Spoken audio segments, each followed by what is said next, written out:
Hello बच्चों, तो कैसे हैं आप लोग। Welcome to Alex international online tutorial. और आज हम बात करेंगे मानव में लैंगिक जनन की। बच्चों, क्लास 10 की विज्ञान की पाठ्य पुस्तक की ये जीव विज्ञान की एक अध्याय है। और बच्चों, इसमें हम बात करेंगे ह्यूमन रिप्रोडक्शन की एंड ह्यूमन रिप्रोडक्टिव सिस्टम की। तो आइए देखते हैं मानव में लैंगिक जनन। तो बच्चों, मानव में लैंगिक जनन, तो मानव में लैंगिक जनन का मतलब है कि मानव में जनन किस प्रकार से होता है। तो अभी तक आपने देखा कि अलग अलग स्पीशीज में रिप्रोडक्शन का प्रोसेस क्या है। चाहे हम अमीबा की बात करते हैं, चाहे हम यूग्लिना की बात करते हैं, चाहे हम हाइड्रा की बात करते हैं। बात समझ में आई? तो हम देखेंगे कि भैया मानव में जनन किस प्रकार से होता है और ये मानव में लैंगिक जनन क्या होता है। तो सबसे पहले तो एक सवाल कि भैया ये जनन होता क्यों है। क्या जिंदा रहने के लिए, जीवित रहने के लिए जिस प्रकार से भोजन आवश्यक है, जिस प्रकार से वायु आवश्यक है, क्या इसी प्रकार से जनन भी आवश्यक है? तो इसका जवाब है कि हो सकता है कि आपको जीवित रहने के लिए जनन की आवश्यकता नहीं हो, लेकिन जो विभिन्न स्पीशीज है, कोई विशेष प्रजाति है, किसी भी प्रजाति की निरंतरता को बनाए रखने के लिए, कंटिन्यूटी को बनाए रखने के लिए, निरंतरता को मेंटेन करने के लिए बच्चे जनन आवश्यक होता है। जनन आवश्यक होता है। कोई भी अगर आपसे ये सवाल पूछे कि जनन की आवश्यकता क्यों है, reproduction, why reproduction is essential, तो आप ये बात बोल सकते हैं कि स्पीशीज की निरंतरता को, प्रजाति की निरंतरता को बनाए रखने के लिए किसकी आवश्यकता होती है बच्चे? तो जनन की आवश्यकता होती है।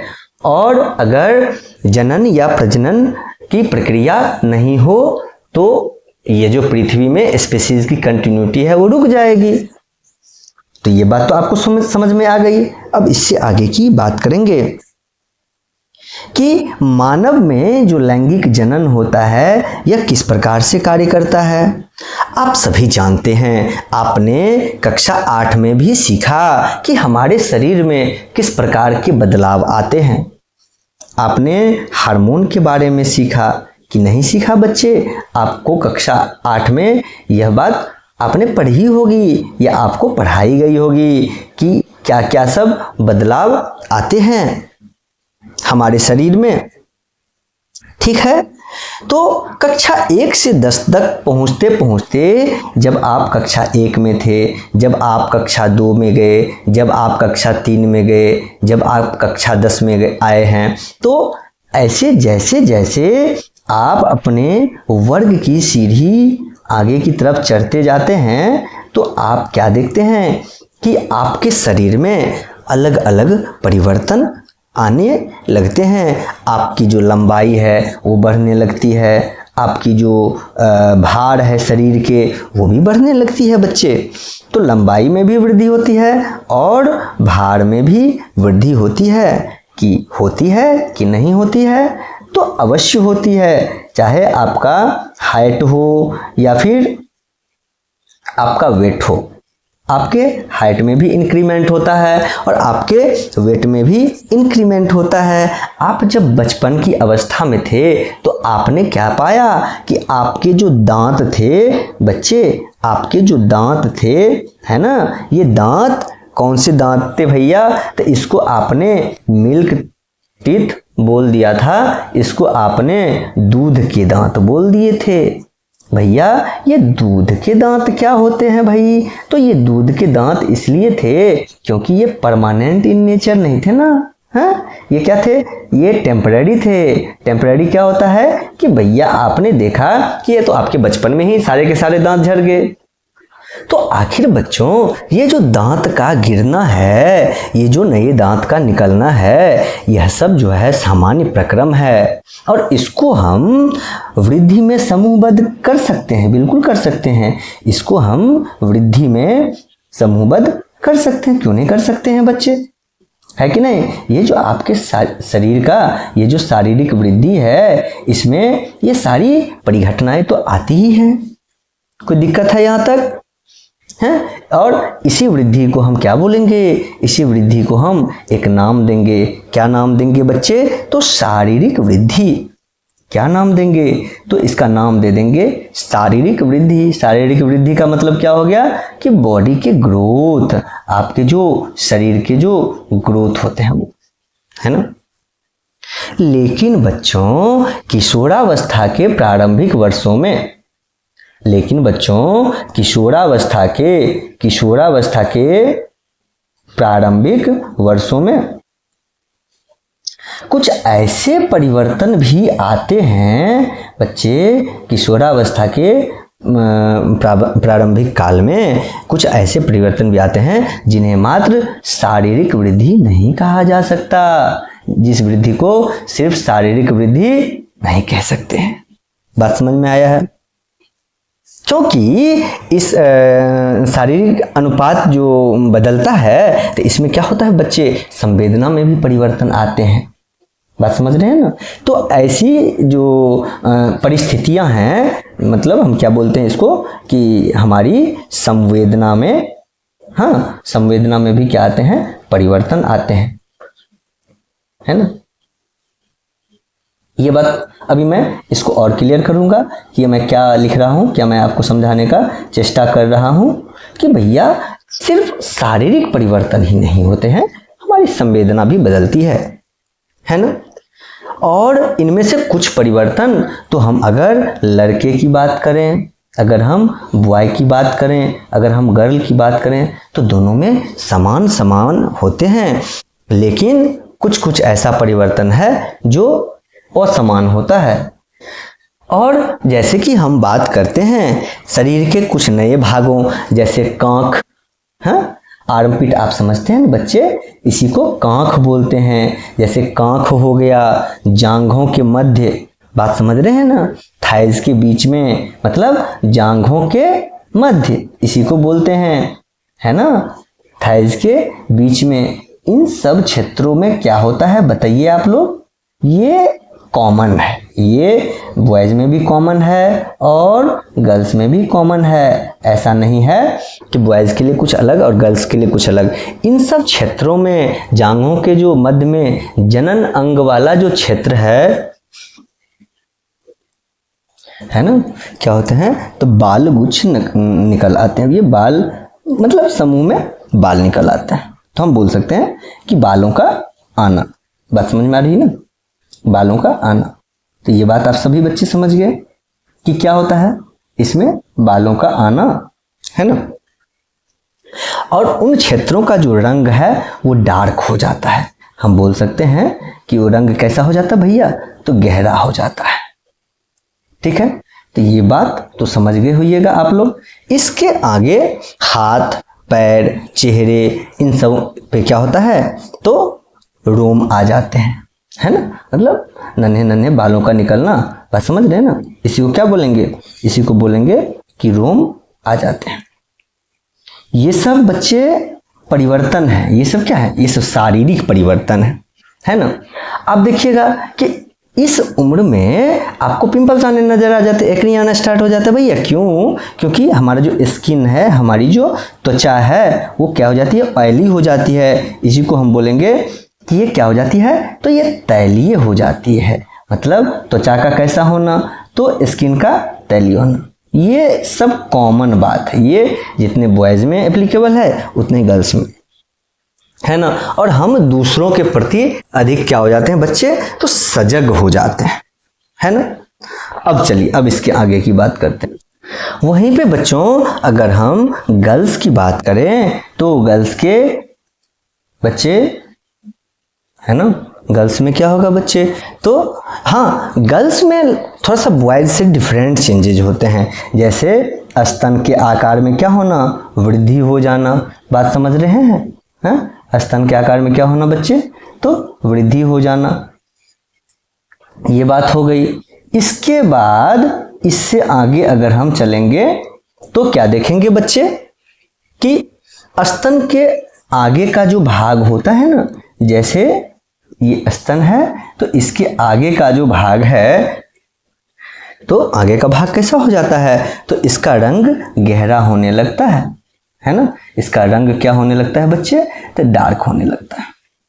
ठीक है, तो ये बात समझ में सबको आ गई हो गई। अब इसके आगे की बात करेंगे। ठीक है, और इतना ही नहीं, जो रजू धर्म है लड़कियों में वो भी शुरू हो जाती है। ये रजू धर्म क्या होता है बच्चे, तो ये रजू धर्म हम बोलेंगे मेंस्ट्रुएशन को या फिर मेंस्ट्रुअल साइकिल को। हालांकि ये मेंस्ट्रुअल साइकिल तो 10 to 11 ईयर्स में ही स्टार्ट हो जाता है, लेकिन फिर भी अभी यहाँ पे हम इसको कंसीडर करेंगे। Any problem? अब हम थोड़ी सी बॉयज़ की बात कर लेते हैं। तो लड़के के चेहरों पे, बॉयज़ के फेस पे दाढ़ी निकलना स्टार्ट हो जाता है ना, बियर्ड आना क्या हो जाता है, शुरू हो जाता है, और आवाज़ में क्या हो जाता है, वॉइस में क्रैक होना स्टार्ट हो जाता है बच्चे। और इतना ही नहीं बच्चों, बॉयज़ में क्या होता है, तो इसको बोलते हैं दिवा स्वप्न। एक सेकेंड, इसको थोड़ा आगे कर लेते हैं। बॉयज़ में क्या होता है, तो ये दिवा स्वप्न के नाम से इसको जानते हैं। तो बॉयज़ में दिवा स्वप्न या रात्रि में शिश्न भी अक्सर होता है, या फिर इसको बोलते हैं रात्रि में शिश्न। ये क्या होता है बच्चे, चूंकि हमारी जो ग्लैंड है, ये ग्लैंड क्या हो जाती है, तो एक्टिव हो जाती है, जिसके कारण स्पर्म का फॉर्मेशन होने लगता है। और ऐसा ये सब एकदम नॉर्मल है, इसमें कोई आपकी गलती नहीं है। और ये सब परिवर्तन कभी कभी तो बच्चों महीनों तक होते हैं, और कभी कभी तो ये सब वर्षों तक होते हैं, और इसकी अवधि में धीरे धीरे होते रहते हैं। तो और एक बात और है कि सभी व्यक्तियों में ये समान रूप से तो होंगे नहीं, तो ये उम्मीद करना कि ये सिमिलर हो सभी में, ये एकदम गलत अवधारणा है। ऐसा नहीं होता है। किसी बच्चे में ये जल्दी भी हो सकती है, किसी बच्चे में ये तेजी से क्या बोलते हैं, धीमी गति से भी हो सकती है। तो इसके लिए कोई आयु निश्चित नहीं है बच्चे, है ना। जैसे किसी लड़कों के चेहरे पर छितराए हुए बाल और मोटे बाल परिलक्षित होते हैं, तो बाद में फिर ये धीरे धीरे सब कुछ ठीक हो जाता है। अब हम इससे आगे की बात करेंगे। जैसे हमारे नाक अलग अलग है, इस प्रकार बालों की वृद्धि या फिर लड़कियों में जो स्तन का जो पैटर्न है बच्चे, लड़कियों में जो स्तन का पैटर्न है, जरूरी नहीं है कि सब में जो मेमरी ग्लैंड है उसका जो आकार है, उसका जो शेप है वो एक ही समान हो सकता है कि इसमें अंतर देखने के लिए मिले। कैसे? तो जैसे हमारे नाक जो होता है, हमारा नाक जो होता है बच्चे, क्या ये नाक सभी का एक ही आकार का होता है? नाक का नक्श तो अलग अलग है ना। इसी प्रकार शिश्न की आकृति है, ये विभिन्न होती है। और ये सब शरीर के लैंगिक परिपक्वता के पहलू हैं बच्चे। अब ये देखते हैं ये सब क्या हैं, तो ये इसी को बोलते हैं कि ये क्या है भैया, तो ये सब लैंगिक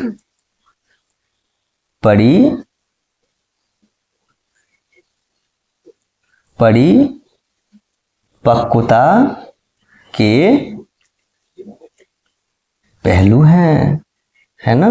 तो इतनी बात तो उम्मीद की जा सकती है कि आपको समझ में आ गई होगी कि ये जो हमने अभी बात की है, ये सब बात क्या थी। तो ये सब क्या है भैया, तो लैंगिक परिपक्वता के पहलू हैं।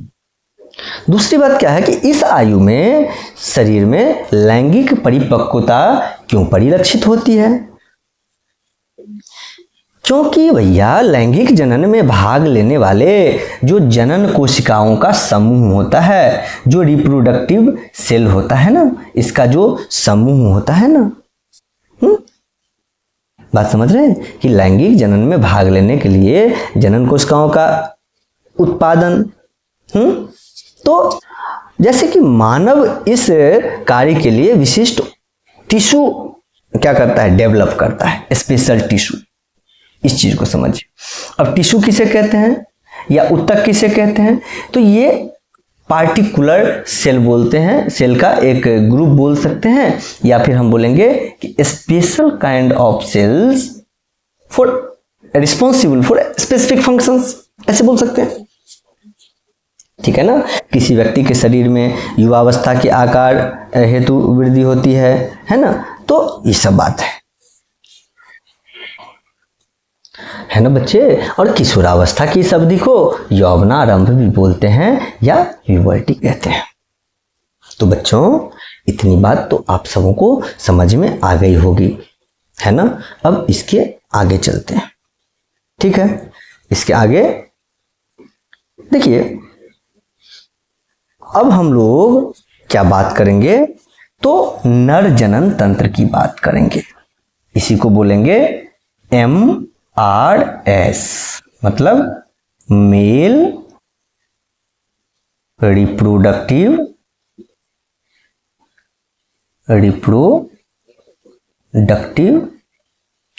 सिस्टम।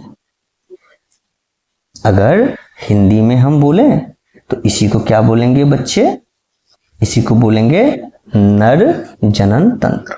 क्या बोलेंगे, नर जनन तंत्र। Any problem? तो अभी इसको पढ़ने वाले हैं कि ये नर जनन तंत्र क्या होता है। आइए, ये जो आपके सामने में बच्चे ये छवि बनी हुई है, ये है मेल रिप्रोडक्टिव सिस्टम।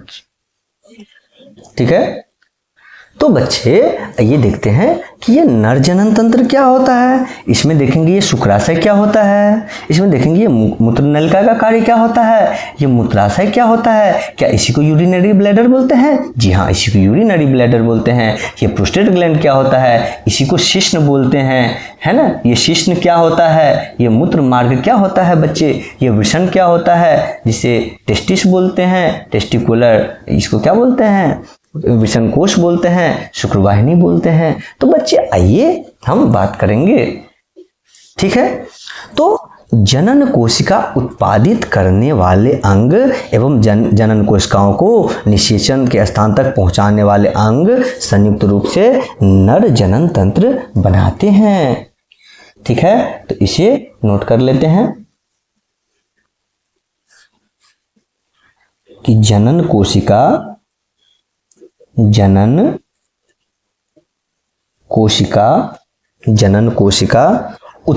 करने वाले, जनन कोशिका उत्पादित करने वाले, पहले तो ये समझ लीजिए, उत्पादित करने वाले, है ना। पहले तो ये समझ लीजिए कि भैया जनन कोशिका उत्पादित करने वाले। ठीक है, तो एक बात तो ये हो गई, जनन कोशिका क्या करने वाले, उत्पादित करने वाले। ठीक है, इसके बाद क्या है, जनन कोशिका उत्पादित करने वाले के बाद भैया अंग। कौन भाई, तो अंग। ठीक है, एक बात तो ये हो गई, ठीक है ना, कि जनन कोशिका उत्पादित करने वाले कौन, अंग। ठीक है, ये देख लेंगे अंग, जनन कोशिका उत्पादित करने वाले अंग। ठीक है, इसके आगे एवं जनन कोशिकाओं को निषेचन तक, मतलब ये जो कोशिका है ना, इन कोशिकाओं को कहां तक भैया, तो निषेचन तक, फर्टिलाइजेशन तक, निषेचन तक पहुंचाने वाले, हाँ भैया, पहुंचाने वाले अंग। दो अंग की बात हमने यहाँ पे संयुक्त रूप से की है, हमने दो प्रकार के अंग की बात की है ना। एक तो बात की हमने कि भैया उत्पादित करने वाले अंग, और दूसरी हमने क्या बात की, तो भैया हमने बात की कि पहुंचाने वाले अंग की बात करते हैं, है ना। ठीक है, इसी को संयुक्त रूप से क्या बोलते हैं बच्चे, तो नर जनन तंत्र बोलते हैं। ठीक है, तो उम्मीद करते हैं आपको ये बातें समझ में तो आ गई होगी। ठीक है बच्चे, नर जनन तंत्र करते हैं। अब देखते हैं कि इसमें कौन कौन से अंग शामिल होते हैं। तो बच्चे अब हम इसकी बात कर लेंगे। नर जनन कोशिका अथवा शुक्राणु का निर्माण वृषण में होता है। यह जो क्षेत्र है बच्चे, इस क्षेत्र में क्या होता है बच्चे, तो नर जनन कोशिका का क्या होता है, तो निर्माण होता है। और यह जो है यह उदर के बाहर क्या रहता है, तो स्थित होता है। मतलब ये एक्स्ट्रा एब्डोमिनल पॉकेट है, ये बाहर में होता है, लटका हुआ होता है बच्चे, है ना। और इसका जो तापमान है ना, ये बॉडी टेम्परेचर से कम होता है, इसलिए यह क्षेत्र प्रायः गर्म भी होता है। ये आपको जानकारी में रहनी चाहिए। इतना ही नहीं बच्चे, और टेस्टोस्टेरोन एक हार्मोन है, इसकी उत्पादन की कहानी हम पिछले क्लास में कर चुके हैं, और नहीं किए हैं तो हम फिर से बात करेंगे। और शुक्राणु उत्पादन के नियंत्रण के अतिरिक्त ये जो टेस्टोस्टेरोन है ना बच्चे, यह यौवनावस्था के लक्षणों को भी नियंत्रित करता है। ठीक है, और जो उत्पादित शुक्राणु है, इसके द्वारा जो स्पर्म बनाया गया, इसका मोचन जो होता है किसके द्वारा होता है, तो शुक्रवाहिका के द्वारा। जैसे यहाँ से बन गया, अब यहाँ से इस रास्ते से होते हुए ये स्पर्म ऐसे करके शिश्न होते हुए ऐसे करके ये बाहर निकलेगा बच्चे। ठीक है, और यह जो यूरेथ्रा है, जिसे हम मूत्र मार्ग कहते हैं, और ये मूत्र के लिए भी यहाँ पे ये हमारा मूत्राशय है, इसमें क्या रहेगा, तो मूत्र रहेगा, यूरिन स्टोर्ड रहेगा। ये यूरिन के लिए भी कॉमन पैसेज बनता है, और स्पर्म के लिए भी क्या बनता है बच्चे, तो ये कॉमन पैसेज बनता है। और इसके आगे एक और बात करेंगे कि भैया ये स्पर्म क्या है। ये स्पर्म एक सूक्ष्म संरचना है, जिसके ऊपर इस तरह से एक्रोसोमल कैप होता है, इसमें टेल होता है मूवमेंट के लिए, और इसमें क्या होता है भैया, तो इसमें जेनेटिक मटेरियल होता है। क्या होता है भैया, तो जेनेटिक मटेरियल होता है। और ये स्पर्म का काम क्या होता है, तो मादा जनन कोशिका की ओर तैरने में मदद करता है। Any problem? तो हम लोगों ने आज क्या सीखा, तो नर जनन तंत्र सीख लिया। तो बच्चों अब हम लोग मादा जनन तंत्र की बात करेंगे। मादा जनन कोशिकाओं अथवा अंड कोशिका का निर्माण बच्चे अंडाशय में होता है। तो ये जो आप देख रहे हैं ये क्या है, तो ये अंडाशय है। ये जो आप फोटो देख रहे हैं ना अभी, ये क्या है बच्चे, तो ये दो अंडाशय है ना। और वे कुछ हार्मोन भी उत्पादित करती है ना। इसको आप ध्यानपूर्वक देखिए बच्चों। लड़की के जन्म के समय ही, बहुत इंपॉर्टेंट बात है बच्चे, इसको आप चाहे तो नोट कर सकते हैं, है ना, कि लड़की के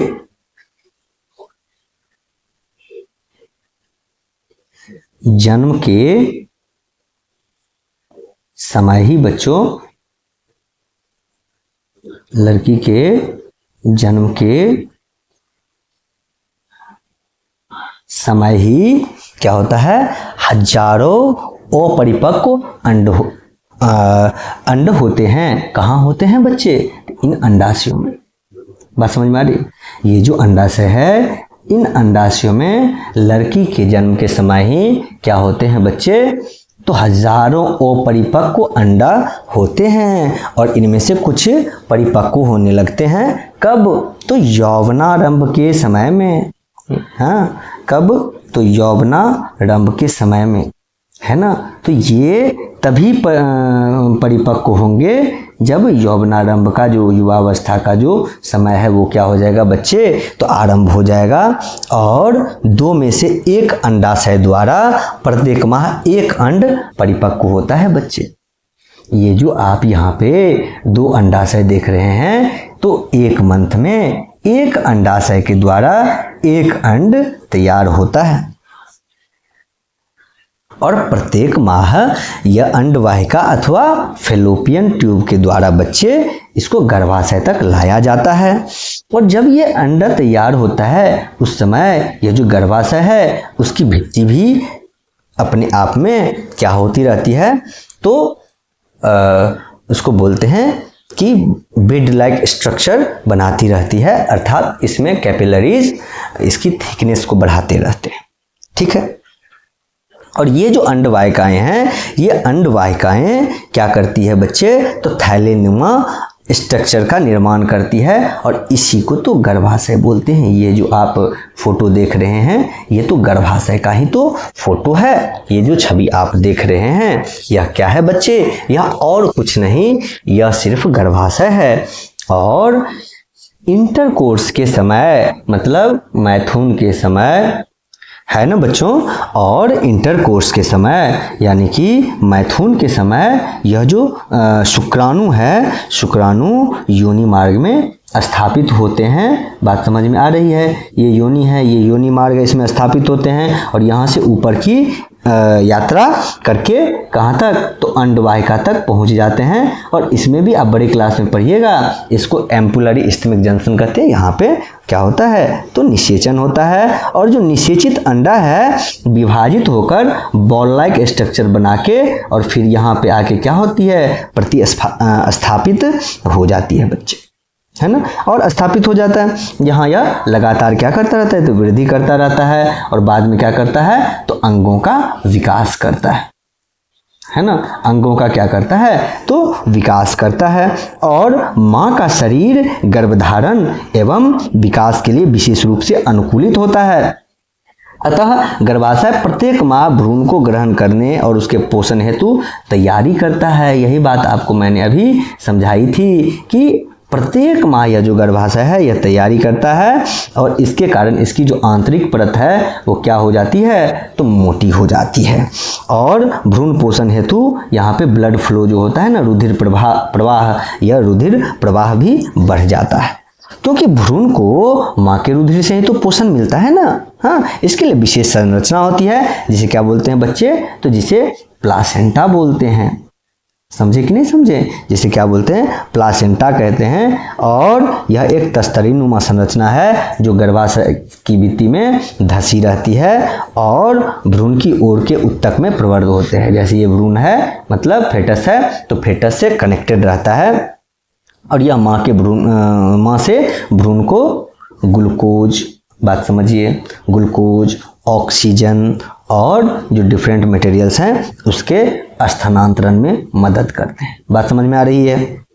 तो जो विकासशील भ्रूण द्वारा अपशिष्ट पदार्थ भी उत्पन्न होते हैं उनका निपटान प्लेसेंटा के माध्यम से ही होता है। जैसे इसमें अगर कुछ मान के चलिए कुछ अपशिष्ट पदार्थ बना तो यह भी ब्लड में आके मिक्स हो जाएगा, फिर ये बाहर निकल जाएगा। ठीक है। तो बच्चे एक शिशु को पूर्ण विकसित होने में 9 माह का समय लगता है, मतलब 9 मंथ का टाइम लगता है और इसके बाद एक शिशु का जन्म होता है, मतलब बर्थ होता है ना।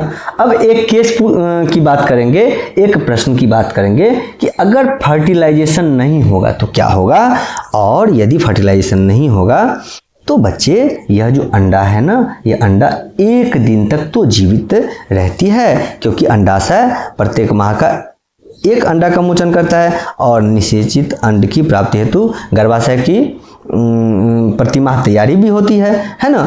और जो अंतःभित्ति है, ये अंतःभित्ति जो है यह मांसल और स्पंजी भी तो हो जाती है ना, और यह मांसल हो जाती है और निषेचन न होने की स्थिति में इस परत की तो कोई आवश्यकता नहीं रहती है। तो यह क्या होता है कि परत टूट कर और योनि के मार्ग से बच्चे बाहर निकल जाता है और इसे ही क्या बोलते हैं बच्चे, तो इसी को हम लोग एक नाम से जानते हैं। किस नाम से जानते हैं, तो इसी को हम लोग क्या बोलते हैं, इसी को ऋतुस्राव भी बोलते हैं बच्चे, या फिर इसी को रजोधर्म भी बोलते हैं। बात समझ में आई। इसकी जो अवधि होती है 2 से 8 दिन तक की होती है। बात समझ में आ रही। तो आज के लेक्चर में बस इतना ही। धन्यवाद और चैनल के साथ बने रहिए। आपका दिन शुभ हो।